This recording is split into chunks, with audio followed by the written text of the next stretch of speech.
Salut, bienvenue dans cette vidéo. Aujourd'hui, on va faire une analyse de marché. Donc, on va analyser les différents marchés financiers pour trouver les meilleures opportunités de trading pour cette semaine. Donc, je vais utiliser la méthode Price Action. Donc, on va analyser d'abord le prix, donc uniquement le prix, et c'est là-dessus qu'on se base pour faire des analyses techniques, pour trouver les opportunités. Donc, on va d'abord commencer sur les matières premières avec le pétrole ici. Donc, la semaine dernière, on avait corrigé, on est revenu sur 72. On est reparti à la hausse. Là, on voit qu'on a une belle bougie aujourd'hui. Donc là, on est plutôt sur une tendance haussière. On voit qu'on a des creux qui sont de plus en plus hauts à chaque fois. Donc on a plutôt une tendance haussière. Les prix commencent à remonter. Donc là, on pourrait tout à fait remonter, avoir un objectif ici à 81, 82, donc plutôt 81 sur ce niveau ici, donc sur ce plus haut qui est assez récent. Et dans ce cas, ça nous amènerait sur une tendance haussière.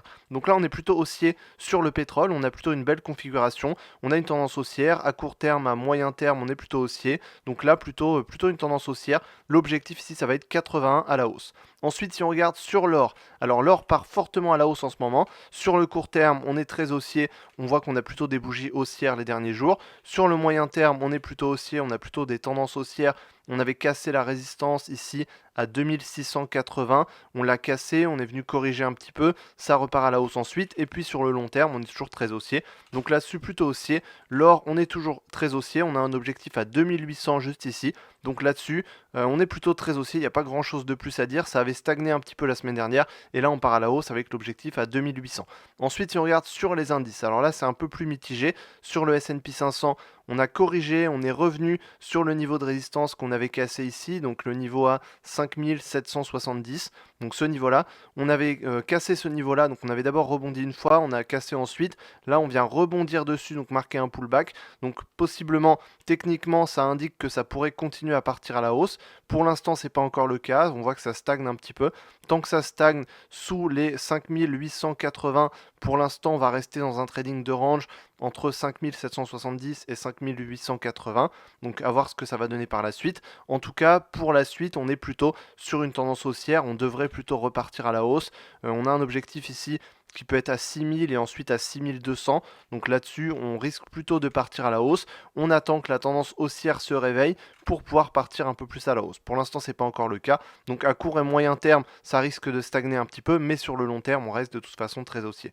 Si on regarde sur le Nasdaq, on est plutôt haussier, pareil, on voit qu'on a une tendance haussière qui avait commencé déjà depuis début août, donc on a des creux qui sont de plus en plus hauts à chaque fois. Ça a un petit peu stagné la semaine dernière, on a à peu près le même cas de figure, on est au-dessus de 20 000, donc on reste plutôt haussier sur le long terme, mais à court et moyen terme, ça pourrait stagner un petit peu, donc il faudrait qu'on casse le niveau de résistance ici à 20 500 pour pouvoir ensuite partir à la hausse et continuer sur une tendance haussière. Donc plutôt haussier à long terme, mais à court et moyen terme, ça risque de stagner un petit peu.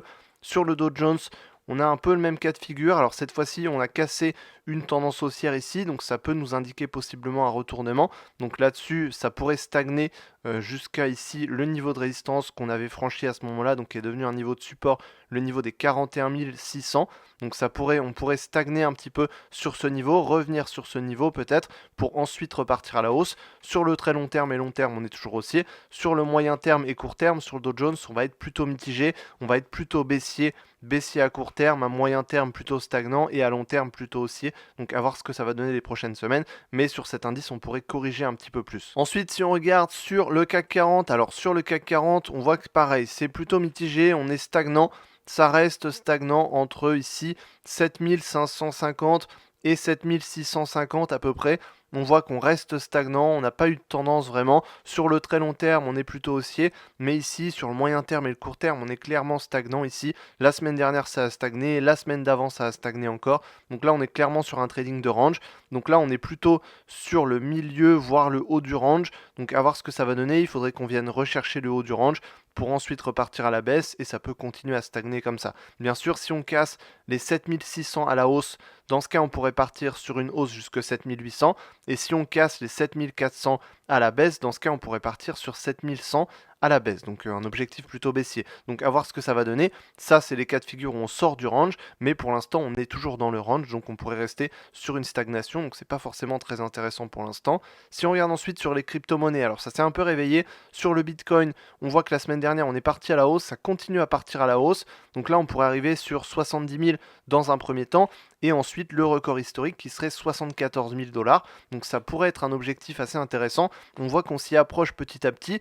On voit que les semaines d'avant, le Bitcoin s'était réveillé avec une belle tendance haussière, ça a continué, ça a corrigé un petit peu. Donc quand on corrige comme ça, c'est aussi une marque de tendance qui va potentiellement durer sur la durée, qui va potentiellement rester, puisque justement c'est pas une tendance qui est forte d'un coup, c'est une tendance qui se construit petit à petit via des corrections. Donc ça c'est toujours plus intéressant. On voit qu'on a corrigé un petit peu, là ça repart à la hausse.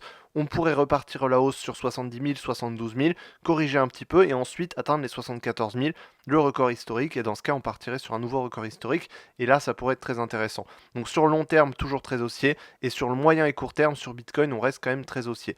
Sur l'Ethereum, c'est un peu plus compliqué. C'est une crypto-monnaie en ce moment qui a beaucoup de mal. Ça simplement, elle suit beaucoup moins les tendances qu'on a sur d'autres crypto-monnaies. On a par exemple le Solana qui progresse très bien en ce moment, le Bitcoin qui progresse très bien en ce moment, l'Ethereum lui en ce moment a plus de mal, donc on reste sur un range entre 2400 et 2800, à voir ce que ça va donner pour la suite. Si on casse les 2800, on part à la hausse, mais pour l'instant, on reste stagnant, donc à l'intérieur du range. Ensuite, si on passe sur le Forex, alors sur le Forex, l'euro-dollar très baissier, on a une grosse tendance baissière, on a très peu de corrections, on est parti fortement à la baisse, on est arrivé sur 1,08, on commence à stagner sur ce niveau. Si potentiellement on continue à partir à la baisse, on ira sur 1,06, 1,07 et ensuite 1,06. Si on commence à rebondir, dans ce cas, il faudrait qu'on rebondisse au-dessus de 1,085 et dans ce cas, on pourrait partir sur une correction à la hausse. Pour l'instant, à mon avis, on pourrait d'abord dans un premier temps stagner au vu de la tendance baissière qui était très forte. Dans un premier temps, on pourrait ranger à l'intérieur ici entre 1,085 et 1,075, ranger à l'intérieur de ces deux niveaux pour pouvoir potentiellement avoir une direction si on casse d'un côté ou de l'autre. Si on casse d'un côté ou de l'autre, ça nous donnera une direction soit baissière, soit haussière.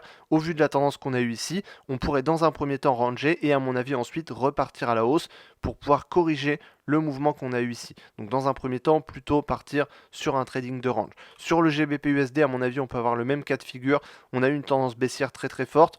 On pourrait corriger ce mouvement-là, mais dans un premier temps, peut-être stagner un petit peu et ensuite corriger. Donc pour ça, il faudrait qu'on casse le niveau des 1,30 à la hausse pour qu'on puisse à nouveau corriger ce mouvement. Si on regarde ensuite sur USD du JPY, donc USD Yen japonais, on voit qu'on continue à partir à la hausse. Donc là, on voit qu'avec la bougie d'aujourd'hui, que ça continue encore à partir à la hausse. Donc là, on va simplement rester dans le suivi de tendance. On voit qu'on commence à invalider le cassement, la cassure de cette droite de tendance haussière. Donc cette droite, on avait eu la cassure ici, on était parti à la baisse. Logiquement, ça nous donne un objectif qui est encore beaucoup plus bas. Ça s'est pas encore réalisé, c'est pas encore le cas. Donc pour l'instant, on continue à partir à la hausse. Simplement, dans ce cas, il faut voir la tendance actuelle. La tendance actuelle, elle est plutôt à la hausse depuis mi-septembre. Et donc, il faut simplement suivre cette tendance, donc continuer à partir à la hausse. Le jour où il y aura une correction, il faudra prendre cette correction. Pour l'instant, c'est pas encore le cas. Donc, on pourrait continuer à partir à la hausse. Les prochains objectifs, ça va être 155 et ensuite 160. Et ensuite, ce niveau ici à 162, qui est le plus haut ici récent. En tout cas, donc dans un premier temps 155 et ensuite 158, j'ai noté ici 160 et 162. Donc plutôt à la hausse. Si bien sûr on casse les 150 à la baisse, dans ce cas on partira à la baisse jusque 140. Si on regarde USD CHF, dans ce cas, lui, ça a plutôt stagné. On a une tendance qui est moins haussière ici.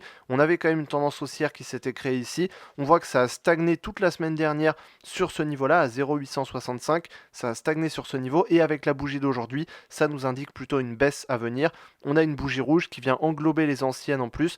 Donc là, on a un englobement, un avalement baissier, on appelle ça. On a une mèche sur le dessus. Donc ça nous indique plutôt une baisse possiblement à venir. Donc là, on pourrait plutôt partir à la baisse. Dans les prochains objectifs, ce serait le niveau de résistance qu'on a cassé à ce moment-là, qui est le niveau des 0,855. Donc juste ce niveau-là. Et ensuite, ce sera les 0,84. Donc plutôt à la baisse. Là-dessus, on va être plutôt baissier à court terme. À voir ce que ça va donner. On a stagné toute la semaine. Donc là-dessus, plutôt baissier à court et moyen terme. Et à long terme, de toute façon, on est plutôt en range. Plutôt baissier à long terme également. On voit qu'on a quand même une tendance plutôt baissière qui se dégage de ça également. Si on regarde ensuite USD CAD. Alors USD CAD, ça part très vite dans un sens. On voit qu'on a une tendance qui est très très forte. Depuis début octobre, ça part très vite à la hausse. On est ici sur le niveau des 1,39. Donc on a un trading de range qui s'est créé sur l'USD CAD. On est quand même sur une grosse résistance qui date de 2022. Peut-être même avant, non, 2022 et qui date même d'avant, 2017 également. Donc là-dessus, on est sur une très grosse résistance. Ça va se jouer là-dessus. Soit on rebondit dessus et on repart à la baisse et c'est l'occasion de corriger tout le mouvement haussier qu'on a créé ici. Donc on pourrait le corriger à peu près à la moitié, donc ça nous ferait du 1,38, 1,37. Ou alors on casse le niveau des 1,39 à la hausse et dans ce cas on repart sur un nouveau mouvement haussier et dans ce cas ça nous amènera sur une nouvelle tendance haussière avec potentiellement des niveaux plus hauts depuis très longtemps. Donc depuis 2015, 2020, donc ça nous amènerait sur des niveaux qui sont très hauts par rapport au prix habituel. Donc à voir ce que ça va donner. À mon avis, on pourrait rebondir sur les 1,39, peut-être tester un petit peu des niveaux un petit peu plus hauts avec des mèches pour ensuite réintégrer un 39 et je pense qu'on pourrait rapidement revenir sur un 38 ou un 37 peut-être la semaine prochaine ou la semaine d'après. Donc je pense qu'à mon avis, on n'est pas loin de la correction sur USD CAD. Sur la UDUSD, on voit que ça part fortement à la baisse. Là, il n'y a pas vraiment de correction en cours. Il faut simplement continuer à suivre la tendance. Donc là-dessus, on part sur une continuation jusque 0,65. Sur le long terme, on a un trading de range. Sur le moyen et court terme, on est très baissier. Donc on part jusqu'à 0,65, plutôt baissier. Ensuite, sur l'indice du dollar, on voit que ça a commencé à stagner. Alors on a une grosse tendance haussière ici. Donc le dollar s'appréciait. Puis là, on voit que ça commence à stagner un petit peu. On est entre 104 et 104,5. Ça pourrait stagner un petit peu. En plus, on a les élections américaines qui vont arriver dans quelques jours. Donc ça va forcément jouer sur les prix. Donc on pourrait rester à l'intérieur de ces niveaux-là avant jusqu'aux élections simplement pour qu'il n'y ait pas trop de mouvement avant les élections. Généralement, il y a une phase d'attente. Donc il va potentiellement y avoir une phase d'attente avant ça. Donc on pourrait rester à l'intérieur de ces niveaux. Donc à voir ce que ça va donner. Mais pour l'instant, je vois plutôt un US index qui resterait stagnant entre 104 et 104,5. Donc pour moi, les meilleures opportunités de trading pour cette semaine, c'est d'abord sur l'or avec une tendance long terme très haussière. À court terme et moyen terme, on voit que ça repart à la hausse. Donc là, on part sur une continuation de la tendance haussière avec un objectif à 2800 et ensuite 2900. Donc là, on part clairement à la hausse sur l'or. Ensuite, on a le Bitcoin qui s'est réveillé. Ça peut être très intéressant. On a cassé les 66 000. On est proche des 70 000. Donc prochain objectif 70 000 et ensuite 74 000 qui est le plus haut historique. Donc on pourrait potentiellement dans les prochaines semaines marquer des nouveaux plus hauts historiques sur le Bitcoin. Et ensuite, on a l'USDCHF qui peut être intéressant. Ça a stagné ici pendant quelques temps. Et là, on a une grosse bougie rouge aujourd'hui. Donc on pourrait partir à la baisse jusque 0,855 et 0,84 à la baisse. Voilà, donc j'espère que je t'ai aidé dans cette vidéo à mieux comprendre les différentes opportunités de trading pour cette semaine. Si tu veux en savoir plus sur le trading, il y a une formation complète en description. Donc je t'explique toute ma méthode de trading de A à Z pour que tu puisses commencer à générer des profits grâce au trading. Donc j'espère que je t'ai aidé et je te dis à la prochaine dans une autre vidéo. Salut!